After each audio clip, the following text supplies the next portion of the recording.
Hello and welcome to the Curator's Salon podcast. I'm your host, Geeta Joshi, and today I am delighted to have Cynthia Corbett from Cynthia Corbett Gallery as my guest. Cynthia and I usually see each other when she is selling at fairs and I'm there in a kind of media capacity. I haven't seen you for quite a while, Cynthia, but welcome to the podcast. Oh, well, thank you very much, Geeta. Yeah, it's really thrilling to be chatting with you today on this wonderful summer's day here in London. I'm excited to chat to you, but particularly I wanted us to focus our conversation today around the Young Masters Art Prize, which is currently open for submissions. Can you tell us a bit more about the Art Prize? Sure. I'll start by, if it's okay with you, just chat a little about how I formed it, how I launched it, what the idea was, because I had a first career in international relations and economics, and I did that for a number of years. And then I did a postgraduate at Christie's in art history, and I loved it very much. And that was in the late '90s, early 2000s. And then, a crazy person that I am, I thought I'm going to open a gallery and try to support young emerging talent. And that was in 2004.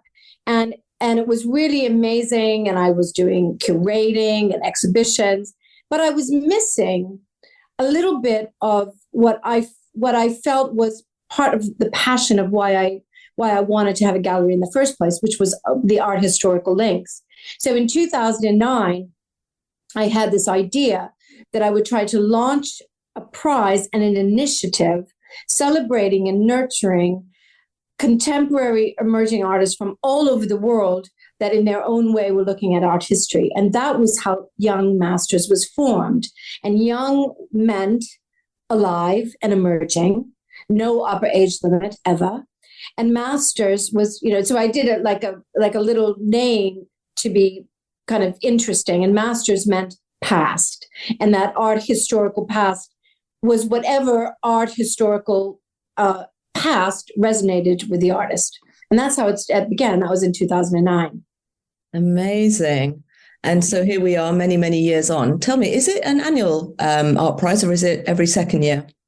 No, it's actually, to be honest, because it's an independent, separate legal entity from the gallery, and it's not for profit, we then have to raise the funds to carry out the initiative. So the first year was 2009, the second initiative was 2012, and the actual prize. And then in 2014, we did the third edition and then added ceramics to that. And then in 2017, we also added a third award, which was Emerging Women's Prize. And then in 2019, we had our 10-year anniversary. And then it was the pandemic. So we kept the initiative alive during the pandemic by doing a couple of really interesting initiatives. One was a focus on the female, which we did starting in 2021 and then last year as well. And then we just thought we've raised some funds and we were able to get some really good sponsorship. So we thought we would do the prize again this year. So it's kind of like every 2 to 3 years, depending on what sponsorship we can get. Amazing. So it's really interesting, like there's so much work that is going on outside of just the exhibiting, which we're going to get to, and the submission process, but actually, this whole initiative about fundraising and, all of that that's happening behind the scenes. Yes. I wanted to ask about some of the artist successes let's go back a bit. I know with this year's prizes, it involves exhibitions, there's cash awards. Can you elaborate some more about the prize itself? And I think I think for your audience, it's really interesting to know what the whole initiative is. Obviously, it's called the Young Masters Art Prize. So, of course, there are prizes. And there are a series of them. There's an overall fine art prize, then and that is sponsored by Evelyn Partners. So that for the first time, Evelyn Partners, a lovely financial services company, is sponsoring us. And then we also have the Artist Collecting Society, and they will be giving 2 highly commended awards, which was great. They've been involved with us since 2012.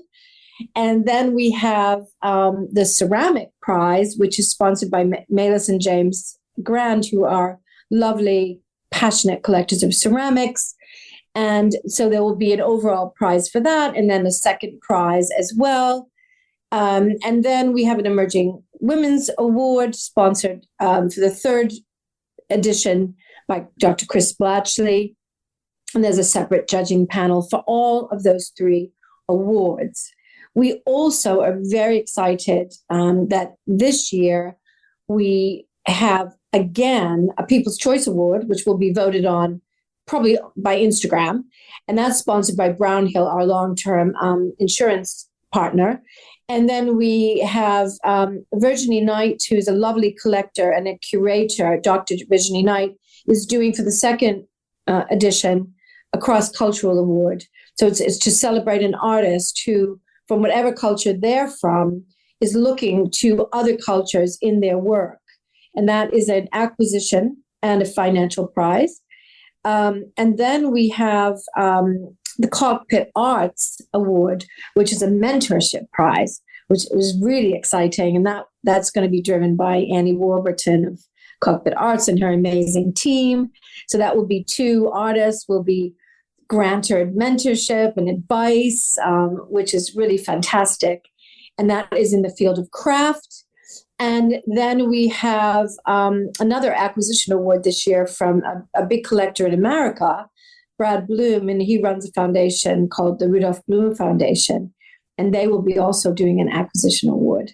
And then, of course, there's just the whole opportunity for the shortlisted artists to be showing their work in 2 different exhibitions. The first exhibition will be ceramics, and that will be for 1 week, the first week of October, and that's in Marylebone in a really sweet gallery called 67 York Street.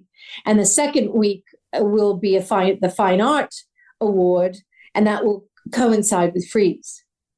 And this we chose the gallery. One of the reasons we chose the gallery is because it's a 15-minute walk from Frieze.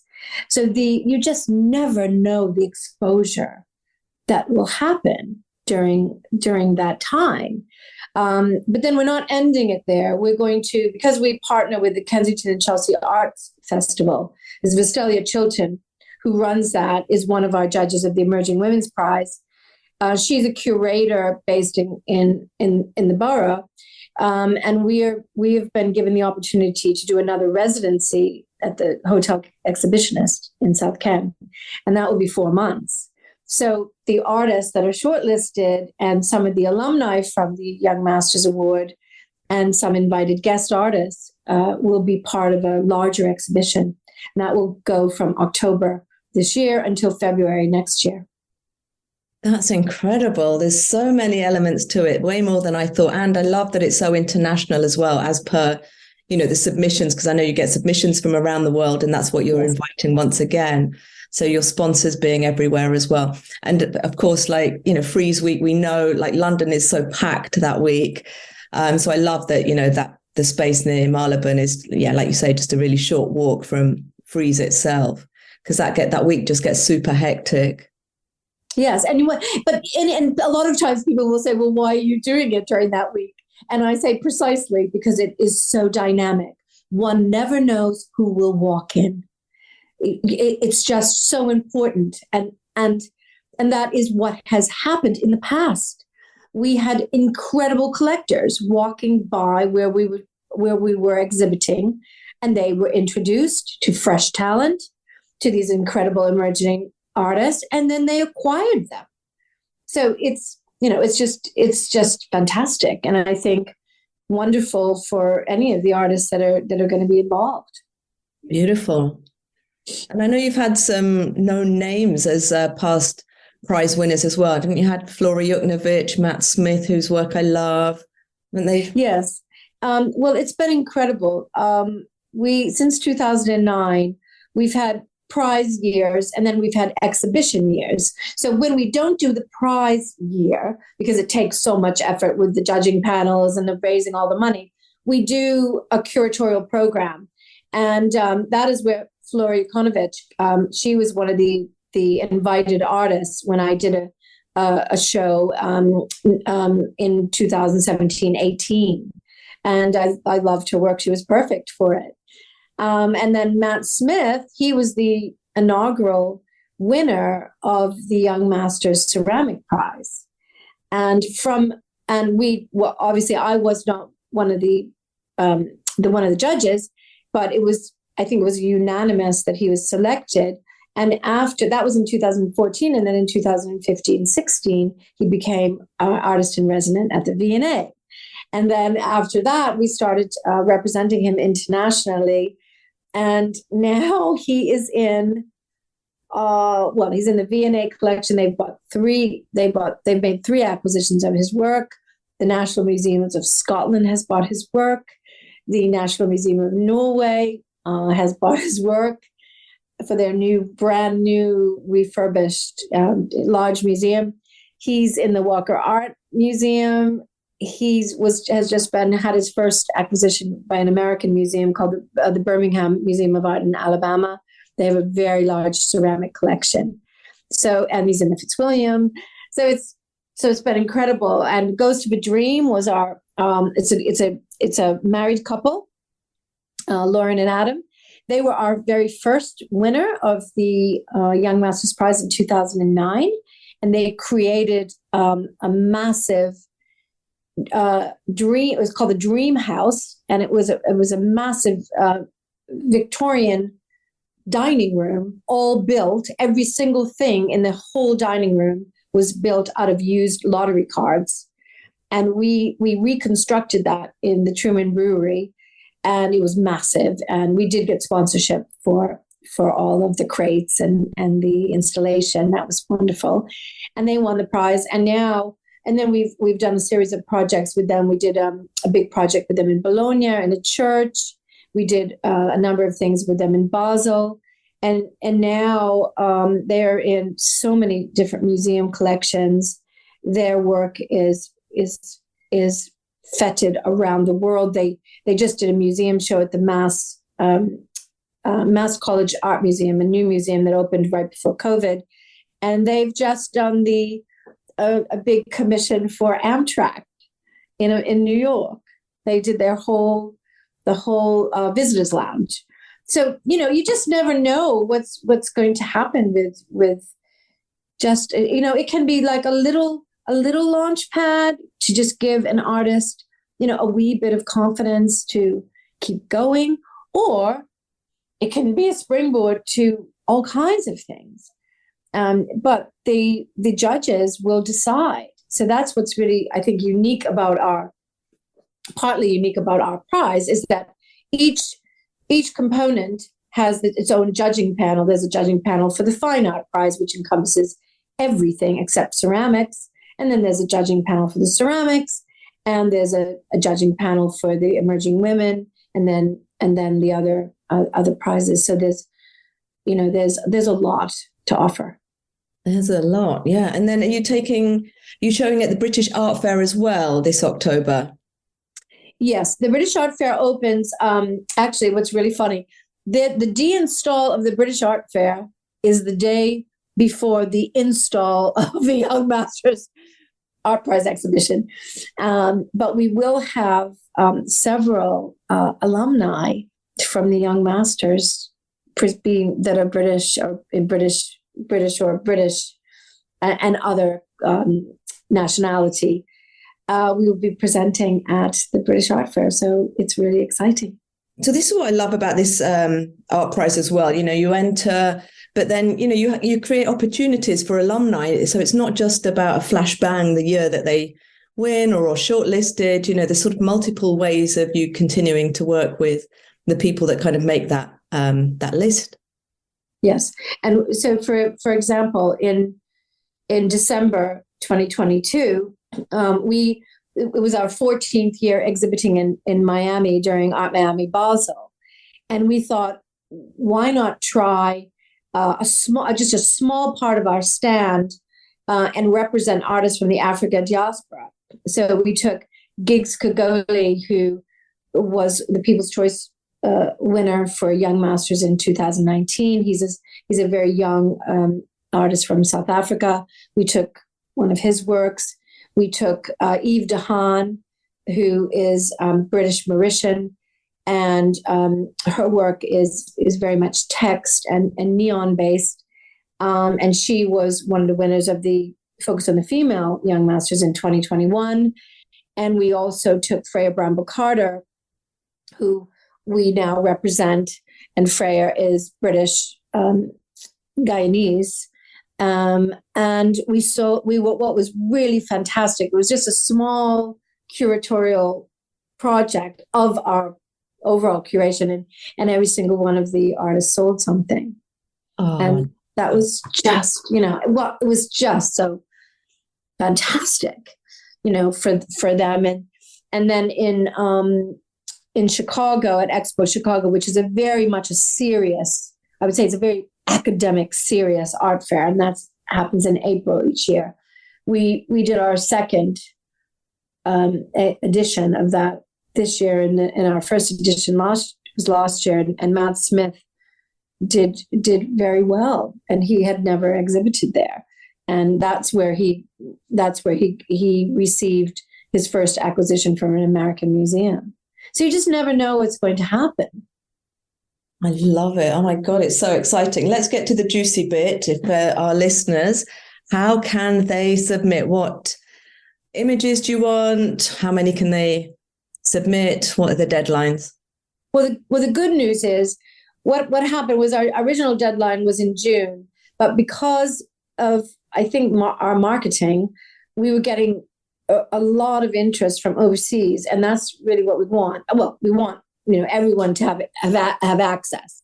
So it's just a little more complicated sometimes for the overseas artists. So we extended the deadline till July 9th, and all the information is on the Young Masters website, which is I guess you'll put that in the I'll add that into the show notes. Yeah.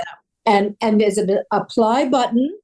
So it's super easy. And then the apply button takes you to Curator Space. So they can also find the Young Masters Award on Curator Space. And the reason we decided to do it on a separate platform, Geeta, was that Curator Space is very user-friendly. So I think, and we've had very few glitches with Curator Space, frankly, very few difficult questions. I mean, I think most everything is answered in quite a straightforward way. The artist can submit, I think it's up to 2 images, and that 2 images can be 2 different artworks, or it could be different views of the same artwork. If they want to do if they want to do more artworks, they have to apply again, but they're allowed to. So if they feel, I really want the judges to see 5 of my works, they're able to do that. But there is also obviously a statement, which is extremely important, a bio, which is really important, and then leaving as much information for the judges, the website or Instagram and etc. Because I can tell you, having done this rodeo a few times, we look at everything. They really look at everything. And the judges, their first, I'd say in terms of the long list that will be created, it really is a visual. It's like looking at the work and then looking at the statement. Sometimes they don't even know if the person is, how the person identifies gender. They don't even know. They just look. And I really love that. And I think that's really democratic. I can't remember how many times I've sat in the room with the judges and they say, I don't know if this person, I don't know how they identify, male, female, whatever. I have no idea. I just knew I loved that work. So it's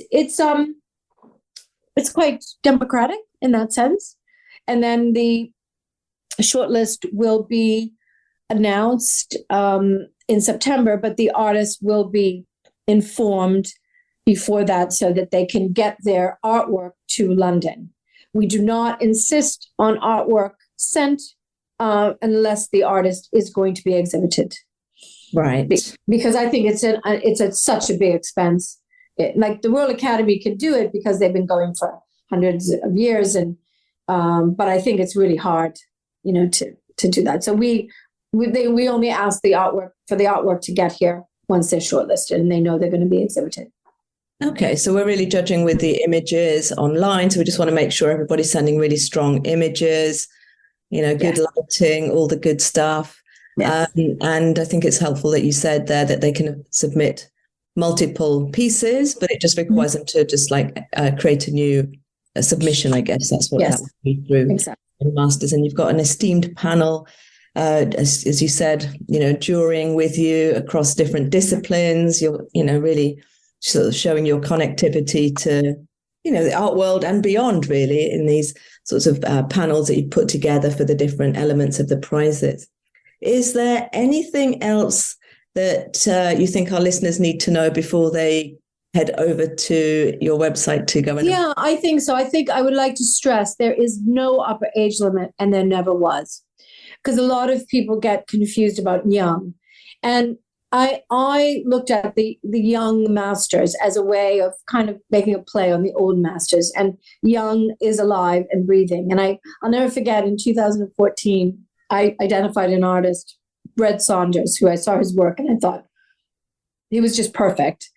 And I called him and I said, please, would you consider applying? I think your work is amazing, to young masters. And he said, I'm 79 years old. And I said, great, you're breathing. You're eligible. And of course, he got shortlisted. So it was amazing. And then in 2017, we had one of the oldest winners was Lucille Lewin. She won the ceramic prize at the age of 69. And she had only just graduated from the Royal College of Art. So I think people have to embrace that. So not to be afraid about that. And also, I'd like to say that it really, really is a separate entity from Cynthia Corbett Gallery. But because we are an international gallery and we do a lot of projects, we can support it. So, but it is independent. And the other thing that we really were focusing on this year was to make sure that our panel was extremely diverse. And I think when they go on and look at who the panel is, I think people will be very, very pleased about that, to make sure that people realize that the historic links, are extremely wide. Mm-hmm. So, the cultural references are extremely wide. And I think that that's important as well. In 2019, we had applicants from 67 countries. Wow. And we were so happy. I don't actually know what the stats are this year yet.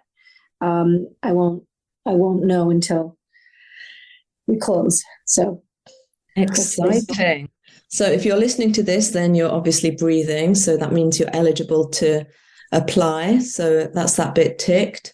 Cynthia, thank you so much for being my guest, sharing so much about the Art Prize. I will add a link into the show notes for Cynthia Corbett Gallery, your Instagram, and also for the Young Masters, where anybody that's listening can just head over there and submit before July the 9th. Cynthia, I look forward to seeing you really soon. And thank you so much again. Thank you so much. And for all you're doing for us in the art world and for artists, it means a lot. It's a really, really thank you so much.